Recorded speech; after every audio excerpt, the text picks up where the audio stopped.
Welcome to Vsb News Online for Friday, May 15th. I'm Peter Kitzel.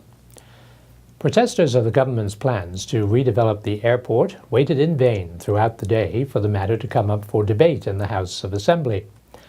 The 100 or so supporters of the People's Campaign were gathered around Parliament in a quiet mood, under the impression the bill would be coming up around 3 p.m. But the item on the agenda actually concerned increasing air terminal fees and nothing more. Inside the building, Premier Michael Dunkley was asked by Brian Darby for his reaction to the call for him to remove Finance Minister Bob Richards from his post. It's not a chance it's going to happen.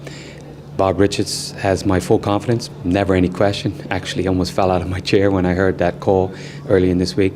And in politics, you have to stay cool and calm. But it was hard to stay cool and calm when I heard those unfounded comments. The Deputy Premier is a man of utmost integrity who has always been straight with me and always been directly working for the benefit of Bermuda and all Bermudans. And I realize that when we look at a project such as the airport, there are differences of opinion and differences of ways people think we can do them.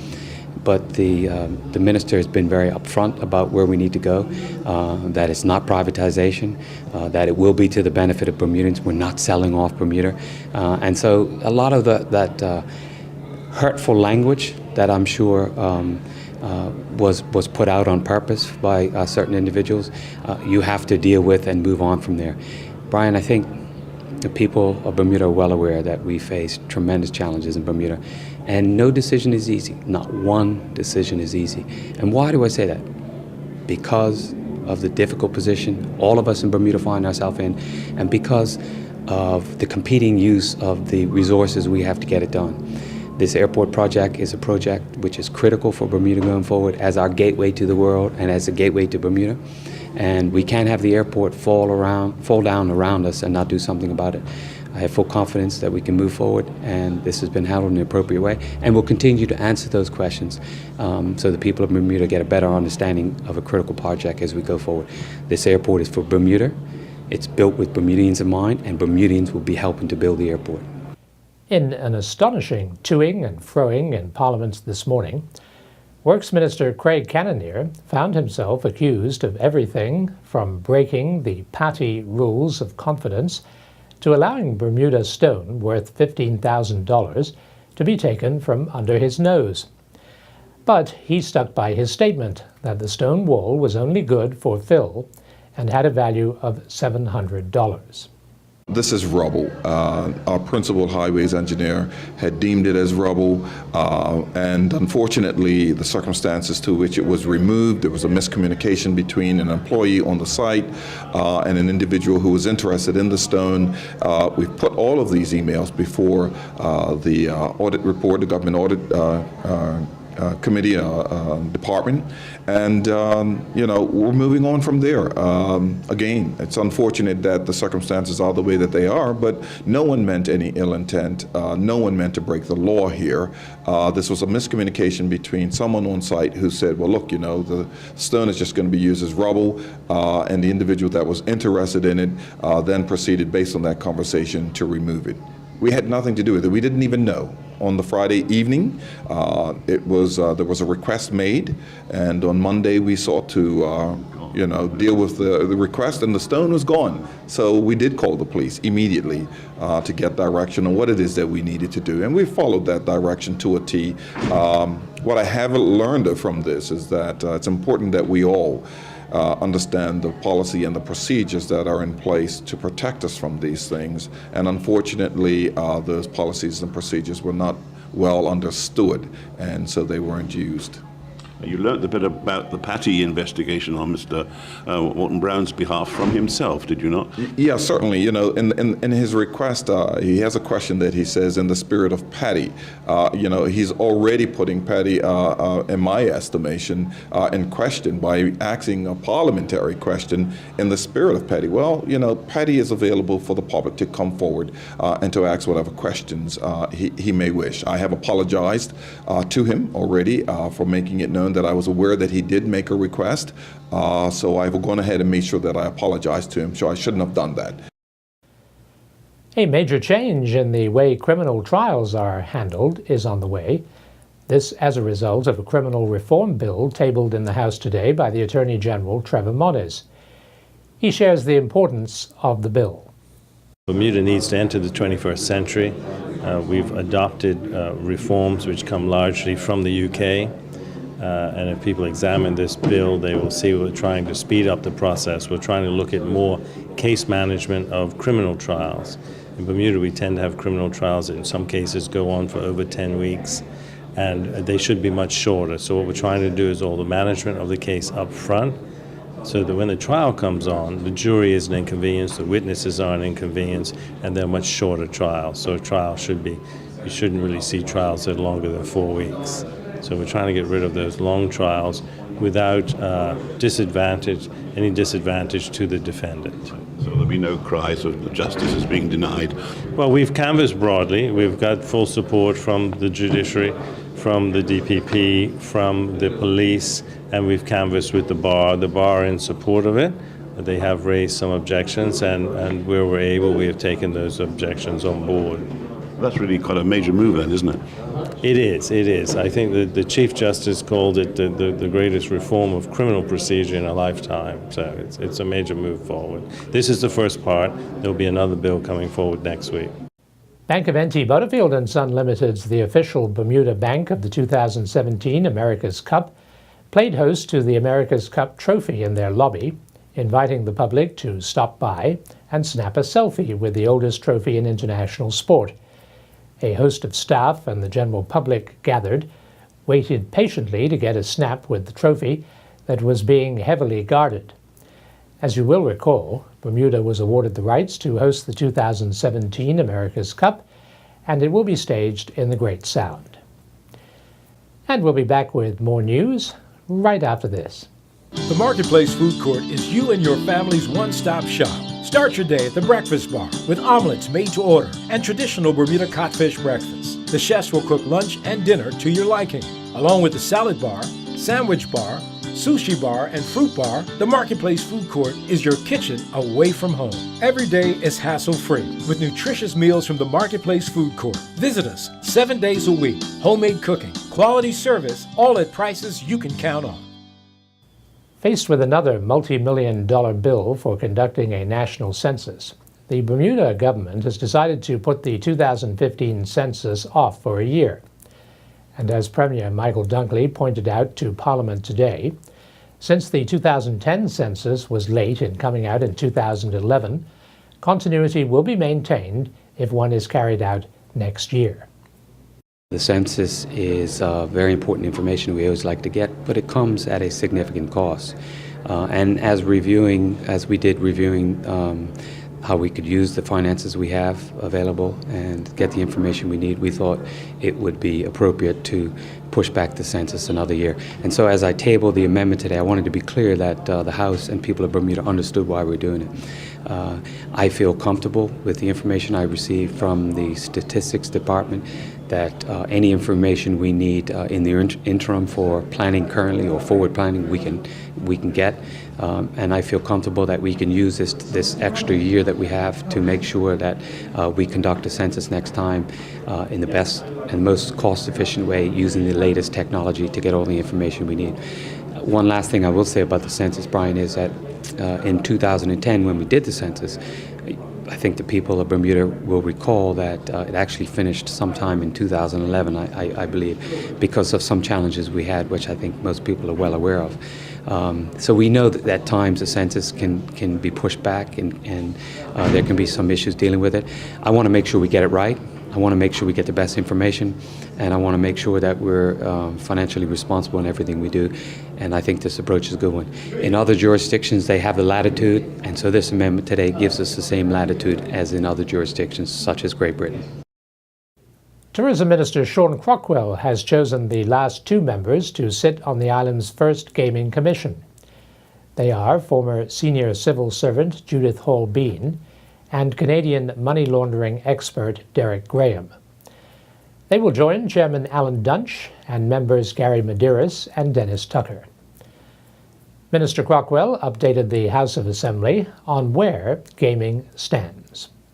Ms. Holbein has over 40 years of public service experience, having served as the Director of the Department of Human Resources and the Director of Tourism, and she has also served as the lead collective bargaining agreement negotiator for the Bermuda government.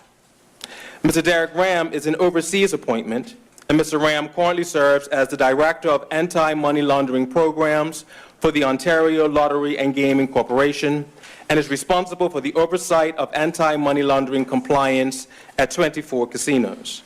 Prior to that, he spent over 7 years as an officer with the Government of Canada's Financial Intelligence Unit.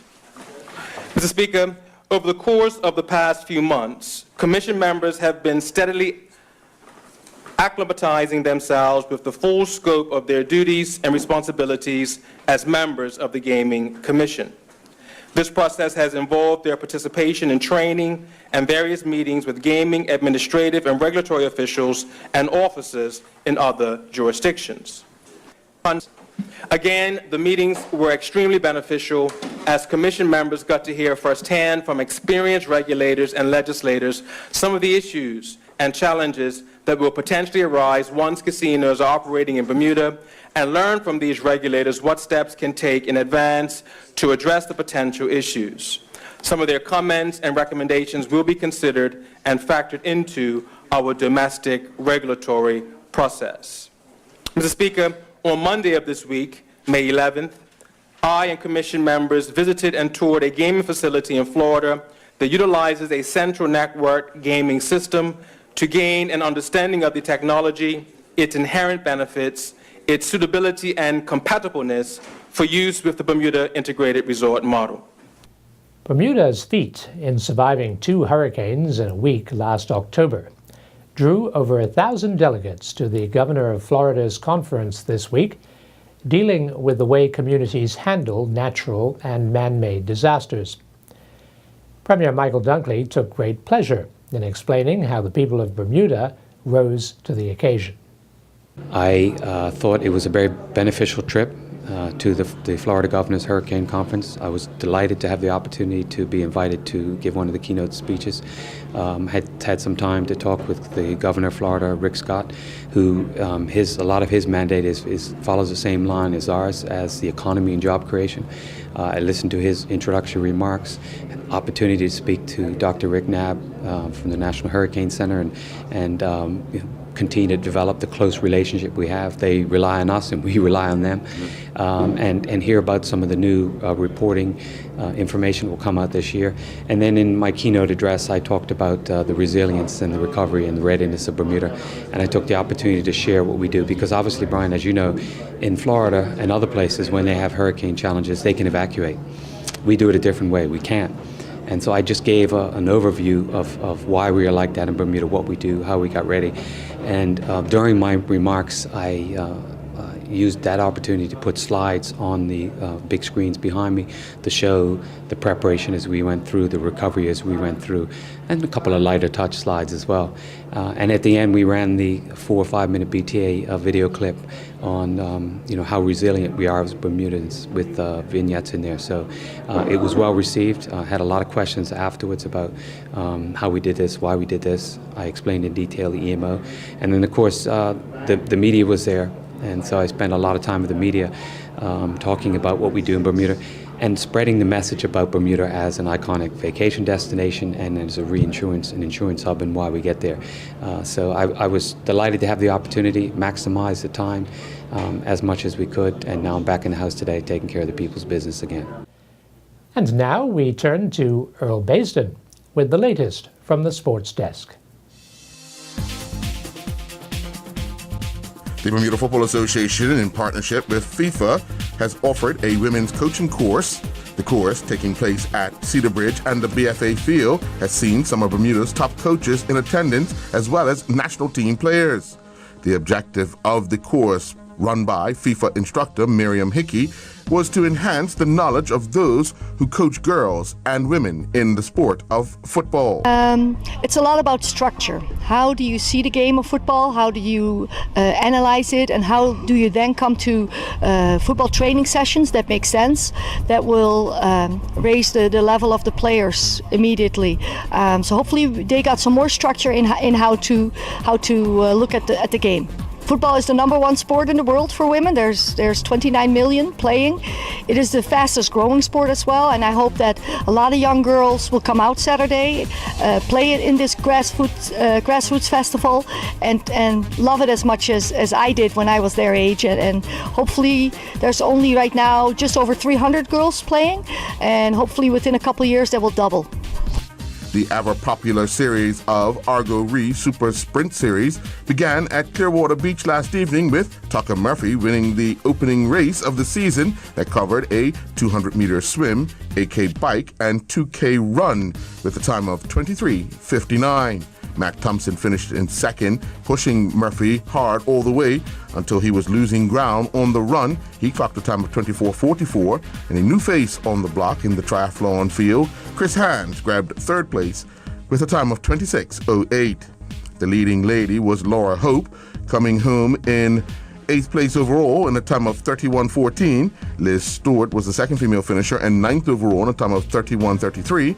And Rebecca Harrison was the third female finisher and 10th overall, clocking a time of 32:21.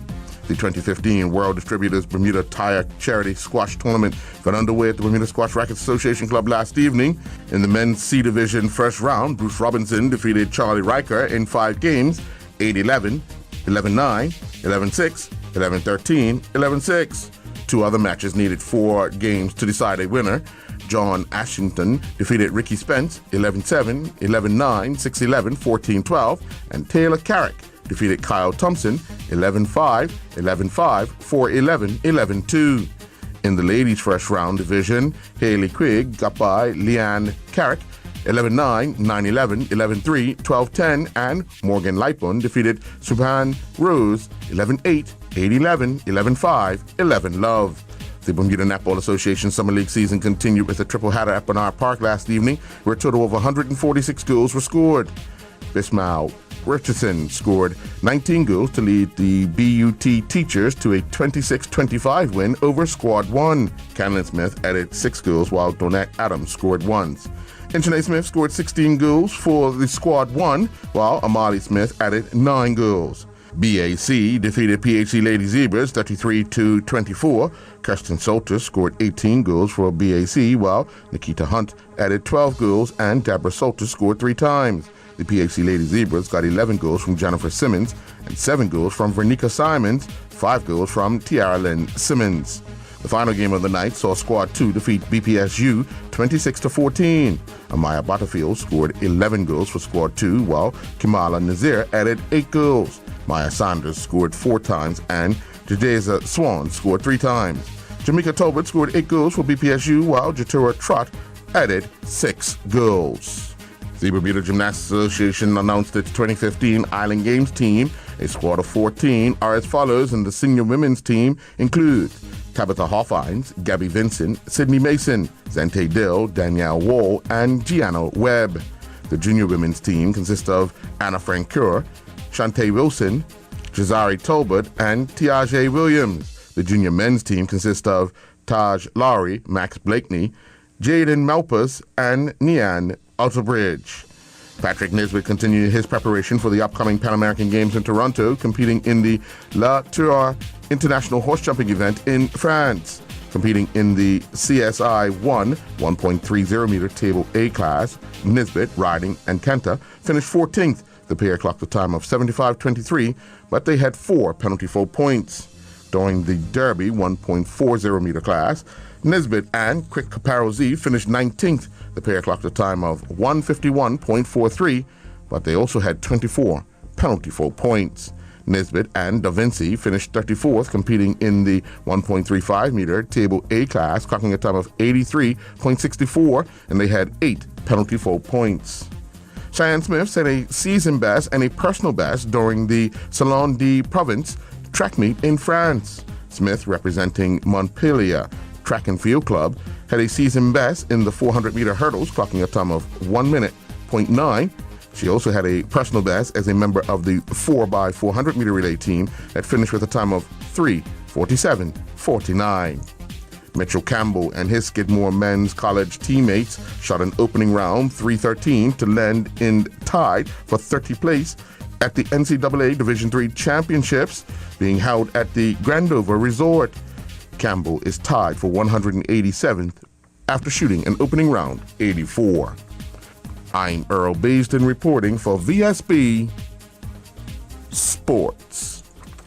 Looking at the weather for Saturday, May 16th, it will be partly cloudy, increasing at times with a passing shower. Winds will be north-northeasterly, light to moderate. We are expecting a high near 73 Fahrenheit and a low near 67 Fahrenheit.